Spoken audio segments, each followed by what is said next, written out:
வணக்கம் நண்பர்களே, இன்றைக்கி நம்ம தேங்காய் பால் சாதம் எப்படி செய்யலான்னு பார்க்கலாம். குக்கரில் ஒரு 4 கரண்டி எண்ணெய் சேர்த்துக்கலாம்.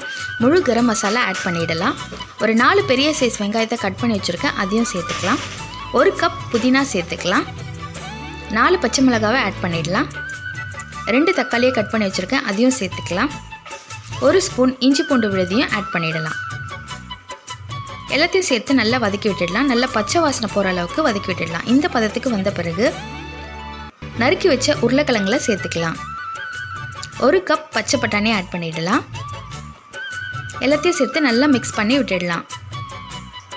தேவைக்கேற்ப சால்ட் சேர்த்துக்கலாம். முந்திரி, பாதாம், சீரகம் சேர்த்துக்கலாம். ஊற வச்ச அரிசியை வாஷ் பண்ணி சேர்த்துக்கலாம். அரிசி முழுகிற அளவுக்கு தேங்காய் பால் ஆட் பண்ணிடலாம். ஃபைனலாக கொத்தமல்லியை தூவி விட்டுடலாம். குக்கர் மூடி போட்டு ஒரு 3 விசில் போட்டுடலாம். ஒரு 10 நிமிஷம் டம் பொறுத்து சாதத்தை இறக்கணுன்னா நம்மளோட தேங்காய் பால் சாதம் ரெடி. தேங்க்ஸ் ஃபார் வாட்சிங். எல்லாரும் ட்ரை பண்ணுங்கள்.